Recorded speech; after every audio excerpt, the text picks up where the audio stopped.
Mike, looks like we have a major storm moving across the northern plains. Yeah, it's coming into the west, and it's definitely going to be moving into the northern plains with a whole bunch of snow in many areas. The storm system is still kind of gathering its strength over the north central portions of the Rockies.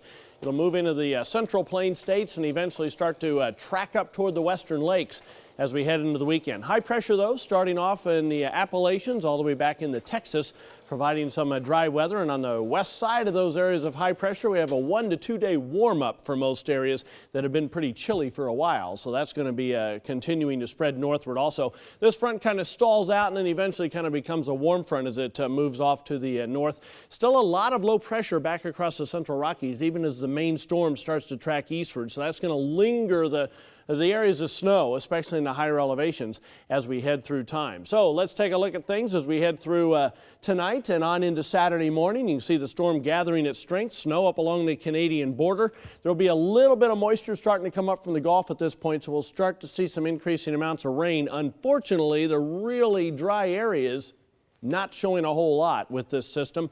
There's still the secondary system, though, kind of swinging through the big trough out to the west.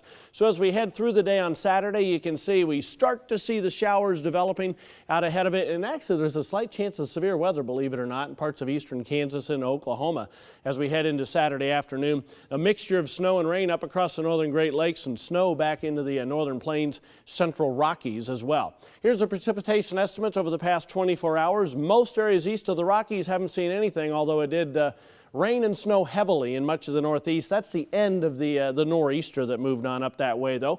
Adding on the next 24 hours, you can see the moisture start to spread eastward. And then as far as snowfall goes, this is where the heavy snow is going to occur. Many parts of Montana, Idaho, the higher elevations down into California, Nevada, Utah. And then that's all going to spread east. This is the first really big snow coming to the Rockies and into the northwestern plains. High temperatures today, 30s and 40s, you can see across most of the northern Rockies, far northern plains.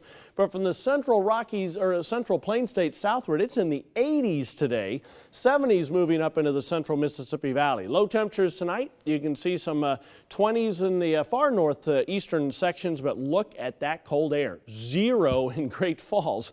That's by far the coldest air of the season moving into the west. There's the trough as we head into Sunday, still kind of bringing the cold air into the west. That does come eastward then as we head through the week, on through the Great Lakes and into the northeast. By the end of the week, another trough replace it as we head through the end of the week. Not nearly as strong on that second one, though.